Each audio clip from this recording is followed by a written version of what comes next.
Hello friends, online नव्य academy के YouTube channel में आपका स्वागत है। तो दोस्तों, आज आपके साथ एक नया वीडियो लेके चल रहा हूं जिसमें हम हिंदी के बारे में पढ़ रहे थे। हिंदी का एक हमारा जो संधि और संधि विच्छेद का एक टॉपिक छूटा हुआ है। टॉपिक मतलब एक संधि छूटी हुई है। इससे पहले वीडियो में स्वर संधि के बारे में, फर्स्ट वीडियो में, सेकंड वीडियो में व्यंजन संधि के बारे में, उससे संबंधित जो भी रूल होते हैं के बारे में डिस्कस कर चुका हूँ। तो आज हम बात करने वाले हैं विसर्ग संधि के बारे में। दोस्तों, अगर आप फर्स्ट टाइम चैनल पर आए तो सबसे पहले चैनल को सब्सक्राइब कर लीजिएगा, बेल आइकन जरूर प्रेस कर लें और ऑल को नोटिफिकेशन आप ऑन कर लें ताकि जो भी वीडियो जैसे अपलोड होती है सबसे पहले आपके पास नोटिफिकेशन आ सके।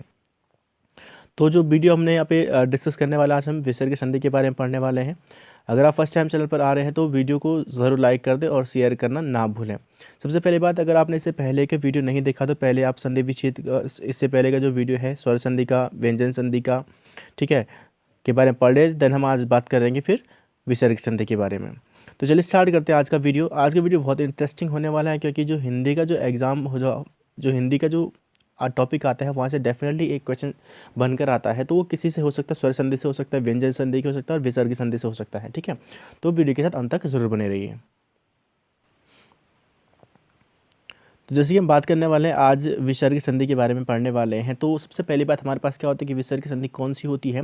यदि विसर्ग के बाद, विसर्ग का जो चिन्ह होता है वो तो इस प्रकार से दो डॉट्स ऊपर नीचे लगे हुए होते हैं ना, ये विसर्ग का हमारा साइन होता है।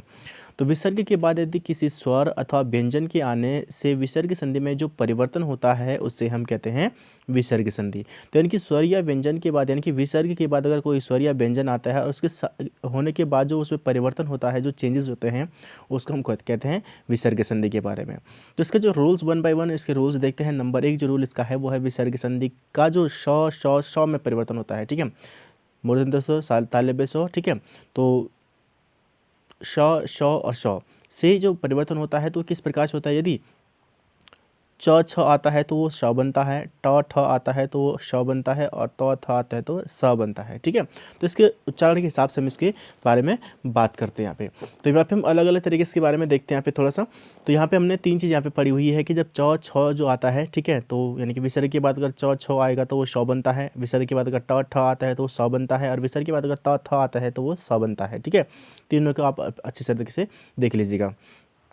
या हम सीधे से बात करें, अगर हम बात करते हैं इसके बारे में, तो अब जब वर्णमाला पढ़ेंगे तो सबसे पहले क्या आता है, च छ आता है ना, च छ ज झ य, फिर ट ठ ड ढ ण, फिर त थ द ध न। और सौ में क्या आता है, सबसे पहले कौन सा सौ, ये वाला सौ आता है, फिर उसके बाद फिर इसके बाद ये। ठीक है, तो जो सबसे पहले आता है उसके बाद इसके साथ ही सौ, और जो इस तरीके से आप इसको ध्यान रख सकते हैं मतलब। ठीक है, तो अब इसमें थोड़ा देख लेते हैं कुछ एग्जाम्पल। जैसे कि जैसे हमने यहाँ पे विसर्ग था, विसर्ग के बाद च आया है यहाँ पे, तो नी धन च आया है ना। तो हमने क्या बताया कि विसर्ग के बाद अगर जब च आता है, च या छ आता है तो जो स बन जाता है। ठीक है, तो ये चीज़ आपको ध्यान रखनी है। निश्चल की यहाँ पे बात हो रही है, निश्चल यानी निश्चय हो गया, निश्चल हो गया। ठीक है, विसर्ग के बाद च आया है, विसर्ग के बाद छ आया है तो ये श बन जाता है। ठीक है, तो निश्चिंत। तो जिस तरीके से आपको यहाँ पे थोड़ा सा इसको ध्यान रखना है। जैसे यहाँ पे दू, जैसे दू है और विसर्ग लगा, विसर्ग के बाद यहाँ पे त आया है, तो जब त था बनता है तो क्या बनता है, स बनता है। क्या बनता है, स, तो यानी कि दुस्तर। ठीक है, या निष्ठुर की बात यहाँ पे, जैसे नी के बाद ठ आया है, नी के बाद त आया है तो निस्तार, दू के बाद च आया है तो दुश्चरित्र, नम के बाद विस्तार के बाद, विसर्ग के बाद क्या आया है, त आया है तो नमस्ते। ठीक है, तो ये आपके पास तरीके से जब आता है तो हम इस तरीके से को देख लेते हैं। तो नेक्स्ट देखते हैं कि विसर्ग में परिवर्तन, कोई परिवर्तन नहीं है। विसर्ग में जब कोई परिवर्तन कब नहीं होता है, जब यहाँ पे जैसे अब यहाँ पे है, जब विसर्ग के बाद यानी कि स आता है, यानी कि विसर्ग स जब आए तो उसमें कोई भी परिवर्तन नहीं। जैसे कि दुशासन, दू विसर्ग है उसके बाद श आया हुआ है, तो ये सेम टू सेम इसको लिख सकते हैं। विसर्ग से हम आधा स इसको बना सकते हैं, तो दुस्शासन। ठीक है, दुस्साहस, निशंकोच, निशंग। ठीक है, तो इस तरीके से हम इसको रख सकते हैं या ऐसे ही इसको लिख देते हैं। नेक्स्ट हमारे पास थर्ड जो इसका रूल आता है, विसर्ग के बाद यदि क ख तथा प फ वाले व्यंजन आए तो विसर्ग में कोई परिवर्तन नहीं होता है। यदि विसर्ग के बाद क ख या प फ का व्यंजन आता है तो उसमें कोई परिवर्तन नहीं होता है। कि जैसे कि रज, रज और विसर्ग उसके बाद कर्ण आया है, क आया है तो रजकर्ण हो गया। जैसे दु है, ठीक है, दु विसर्ग है ना, दु के बाद विसर्ग है और उसके बाद ख आया है, तो जब क ख आता है या प फ आता है तो कोई परिवर्तन, बल्कि उसके यहाँ से लिखा जाता है। तो हमने डायरेक्ट उसको क्या लिखा, दु विसर्ग के साथ दुख, दुख लिख दिया इस तरीके से। ठीक है, दूसरा पय धन पान तो पय पान हो जाएगा, अंतः धन करण तो अंतःकरण हो जाएगा, ठीक है। प्रातः धन काल तो प्रातः काल हो जाएगा, ठीक है। अंतः धन काल अंतकाल हो जाएगा, ठीक है। तो इस तरीके से आपको ये चीज़ें ध्यान रखनी है, कुछ रूल्स हैं इसके, रूल्स आपको जो ध्यान रखने वाले हैं। दूसरा नेक्स्ट हम फोर्थ रूल जिसमें देखने वाले हैं, यदि विसर्ग से पहले ई उ आ जाए तो वह श बन जाता है। यदि विसर्ग से पहले ई और उ आ जाता है तो वो क्या बन जाता है, श बन जाता है। तो जैसे नी धन कपट, तो देखिए विसर्ग से पहले ई की मात्रा आई है तो यहाँ पे निष्कपट बन जाएगा। दु उ की मात्रा आई है, ये दुष्कर हो जाएगा। चतु यानी कि विसर्ग से पहले तौ पे उ की मात्रा है तो चतुष्पाद। देखिए उ और ई इस तरीके से नहीं आएंगे कि डायरेक्टली उ और ई लिखा हुआ आएगा, ठीक है। वो मात्रा के साथ भी आ सकता है कि मात्राएं उस पर लगी हुई होंगी, तो सबको इससे ध्यान रखना है। निधन कलंक निष्कलंक, निधन पाप निष्पाप, दुधन कर्म, देखिए विसर्ग से पहले ओ की मात्रा दुष्कर्म हो जाएगी, वो श बन जाता है, सीधी सी बात है, वो आधा श बन जाता है वो, ठीक है। क्लियर। तो ये आपको थोड़ा ध्यान रखने हैं, ये रूल आपको, जिससे आप इसको क्लियर कर सकते हैं, ठीक है। नेक्स्ट जो रूल हमारे पास है कि यदि विसर्ग से पहले अ हो, विसर्ग से पहले अ हो तथा उसके बाद घोष व्यंजन आता है तो अ संयुक्त वर्ण हो जाता है। अब देखिए फ्रेंड्स, मैंने आपके पास इससे पहले, अगर आपने वर्णमाला का टॉपिक अगर अच्छे से देखा हुआ है, इसका वीडियो अगर आपने अच्छे से देखा हुआ है और नहीं देखा तो डिस्क्रिप्शन में लिंक दिया है, आप जाके देख सकते हैं। तो वहाँ पे मैंने आपके पास, ठीक है, सभी व्यंजनों के बारे में, घोष व्यंजन क्या होते हैं, अघोष व्यंजन क्या होते हैं, ठीक है। तो स्पर्श व्यंजन हो गए, ऊष्म व्यंजन हो गए, ठीक है, अंतःस्थ व्यंजन हो गए, तो इसके हर प्रकार के बारे में आपको यहाँ पे डिस्कस किया हुआ है। सबसे पहले घोष व्यंजन होते क्या हैं, वर्ग जो 3 4 5 होता है, वर्ग जो 3 4 5, देखिए मैंने आपको पहले ही बताया था, फिर भी बता देता हूँ। वर्ग 3 4 5 में क्या आता है, ग घ ग, ठीक है, ज झ य ड ढ अण, ये आपके 3 4 5 वर्ण क्या आते हैं। साथ ही साथ इसमें अगर य र ल व ह आ जाता है, या सीधी सी बात है, घोष व्यंजन, जो घोष व्यंजन में य र ल व ह भी आते हैं, ठीक है। इसका जो मैंने वर्णन है वो अलग तरीके से, वर्गीकरण जो है वो मैंने आपको बता रखा है पहले से ही, ठीक है। आप पहले उस वीडियो को देख लीजिए तो आपको ये वाला रूल अच्छे से समझ में आ जाएगा। तो मैंने क्या कहा कि अ से पहले, यदि विसर्ग से पहले अ हो तथा उसके बाद विसर्ग से पहले अ और उसके बाद कोई घोष व्यंजन आता है तो अ एक संयुक्त वर्ण बन जाता है। जैसे कि अधः धन लिखित, तो अधः तो विसर्ग से पहले अ आया हुआ है यहाँ पे, देखिए, ठीक है ना।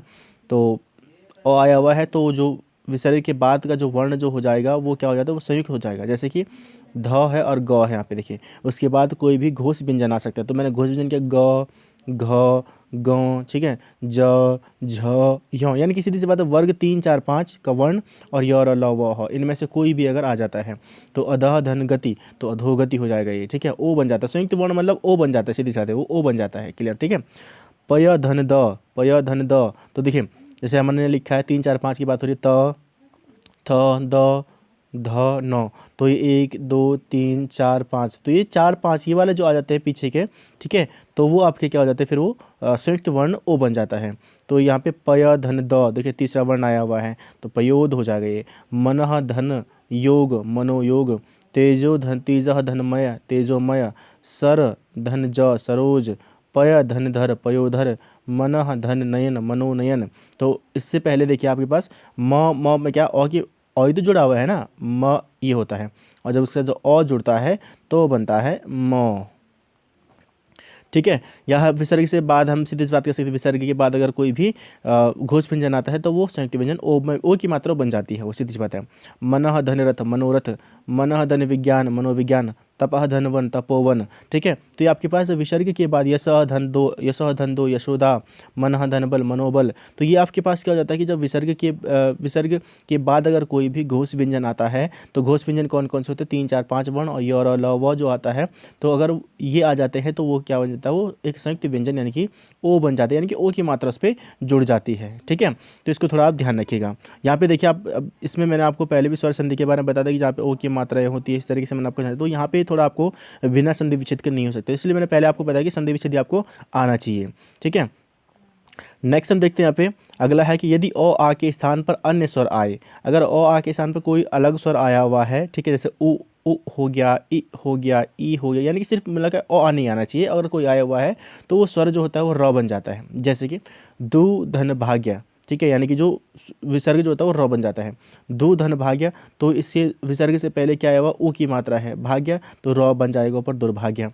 नी धन जर, तो विसर्ग से पहले ए की मात्रा है और आ नहीं है, ओ की मात्रा है, तो वो जो विसर्ग है वो ऊपर र बन जाता है, ऊपर की मात्रा जो बन जाती है र बन जाता है ना, ऊपर की मात्रा, तो ये र बन जाता है। निर्जर, दू धन गुण दुर्गुण, नी धन्यात निर्यात, नी धन अर्थक निरर्थक, नी धन उपाय निरुपाय, ठीक है, नी धन गुण निर्गुण, दू धन गुण दुर्गुण, बहि धन मुख बहिर्मुख, ठीक है, तो दू धन गम दुर्गम, पुनः धन रचना पुनर्रचना, ठीक है। तो ये एक ऊपर र की मात्राएं बन जाती हैं। तो जैसे अगर निर्गुण का आपके पास संधि विच्छेद आ गया तो आप क्या करेंगे इससे, नी धन गुण निर्गुण, क्योंकि उस पर ऊपर जो मात्रा है र की मात्रा कब लगती है, जब वो विसर्ग होता है। ध्यान रखिए, जब इसके बीच में विसर्ग होगा तब र की मात्रा ऊपर लगती है। क्लियर। अगला देखते हैं यहाँ पे, यदि विसर्ग के आगे र व्यंजन हो तो विसर्ग का लोप हो जाता है।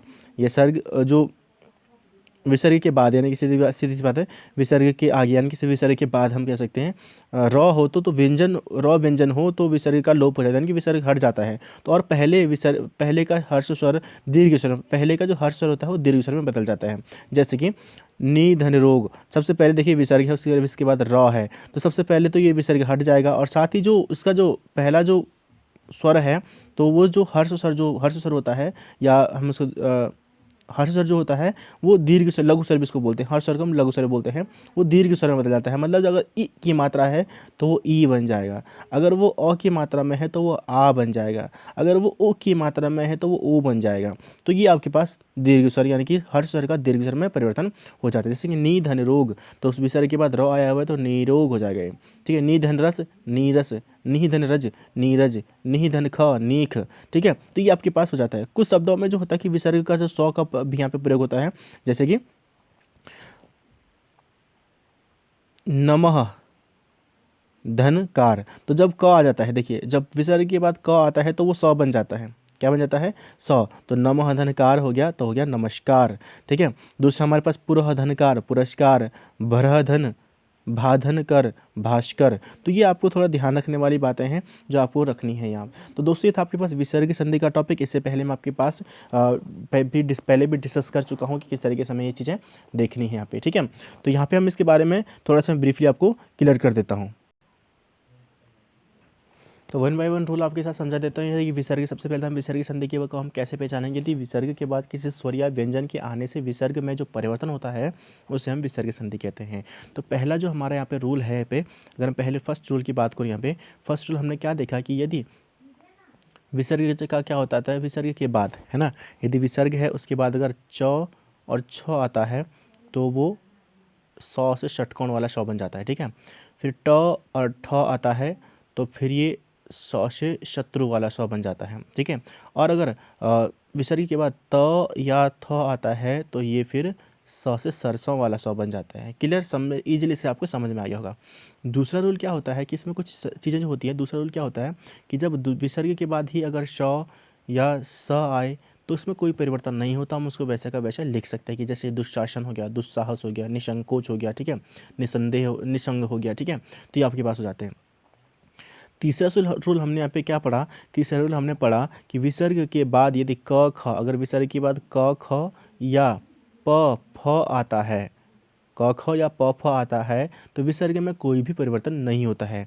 जैसे कि मैंने आपको एग्जांपल बताई थी कि रजह धन कण, तो हम इसको क्या लिखते हैं, रजकण लिखते हैं ना। तो दूसरा हमने यहाँ पे लिखा दू धन ख, है ना, तो विसर्ग है, विसर्ग के बाद ख आया तो हम दुख इसी तरीके से तो लिखते हैं दुख, है ना, तो दुख इसलिए, तो उसमें विसर्ग में कोई परिवर्तन नहीं बल्कि वैसे हम इसको लिख देते हैं। चौथा रूल जो हमने पढ़ा था, तो चौथा रूल हमारे पास था कि यदि विसर्ग से पहले ई और उ आता है, ई या उ की मात्रा आती है तो जो विसर्ग जो होता है वो आधा श बन जाता है। जैसे कि एग्जाम्पल की अगर बात करें तो एग्जाम्पल मैं आपको दिखाऊं तो यानी कि आपके पास हो गया नी धन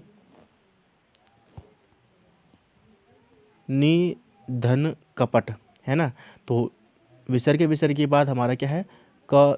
देखिए विसर्ग से पहले मैंने क्या, विसर्ग से पहले अगर ई या ओ आ जाता है तो विसर्ग से पहले ई की मात्रा आई हुई है, बात का आप बाद में देखिए, ठीक है। पहले आप इसको देखिए जो रूल हमारा है, तो नीच के विसर्ग से पहले ई की मात्रा आई हुई है तो जो विसर्ग है वो आधा श बन जाता है, यानी कि क्या बन जाएगा, निष्कपट बन जाएगा ये, ठीक है।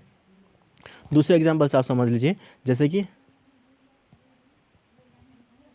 दो धन कर्म, तो ये देखिए ओ के बाद विसर्ग लगा हुआ है, विसर्ग से पहले ओ की मात्रा आई हुई है तो ये आधा सा बन जाएगा दुष्कर्म बन जाएगा ये आपके पास इस तरीके से इसको लिख सकते हैं। ठीक है, नेक्स्ट देखते हैं हमने जो चौथा रूल था। पांचवा रूल जिसमें पढ़ा मैंने आपको बताया वो था कि यदि विसर्ग के पहले अ हो, विसर्ग के पहले अ हो, ठीक है, तथा उसके बाद कोई भी घोष व्यंजन आता है तो वो ओ बन जाता है। क्लियर। अब इसको थोड़ा सा समझ लीजिए ढंग से। घोष व्यंजन मैंने क्या बताया, वर्ग 3 4 5, 3 4 5 के जो व्यंजन होते हैं, साथ ही य र ल व ह जो होते हैं वो हमारे घोष व्यंजन होते हैं। ठीक है, घोष व्यंजन क्या होते हैं, आप वर्णमाला का जो टॉपिक है वो आप देख लीजिए। ठीक है, वो नीचे डिस्क्रिप्शन में लिंक दिया है, मैंने पूरा वहाँ पे वर्गीकरण पूरे अच्छे से यहाँ पे समझाया हुआ है। तो अब यहाँ पे क्या लिखे थे हम, और जब यहाँ पे हम लिखे अधः धन गति, है ना, तो देखिए विसर्ग से पहले अ की मात्रा है, तो यानी कि क्या हो जाएगा ये अधोगति, यानी कि जो विसर्ग हो जाता है वो संयुक्त वर्ग ओ बन जाता है ना। दूसरा में बात करें, मनः धन नयन, तो विसर्ग से पहले अ की ही मात्रा है, ओ ई कुछ मात्रा है नहीं, अ की ही मात्रा है, तो ये बन जाएगा मनोनयन, है ना। अगर इसी प्रकार हम लेके चलेंगे तो मनः धन बल, तो विसर्ग हमारा क्या बन जाएगा, मनोबल बन जाएगा, ओ की मात्रा यहाँ पे बन जाती है। क्लियर। नेक्स्ट हमारे पास जो रूल हमने यहाँ पे भी देखा, नेक्स्ट रूल ये था कि यदि अ या आ के स्थान पर कोई अन्य स्वर आ जाता है, अ या आ के स्थान पर, यानी कि अ आ नहीं है, कोई अन्य स्वर है, ई हो सकता है, उ हो सकता है, ऊ हो सकता है, ई हो सकता है। ठीक है, तो अगर कोई भी अन्य स्वर आ जाता है तो वो र बन जाता है, तो ऊपर जो हम र लगाते हैं ना वो र बन जाता है। जैसे कि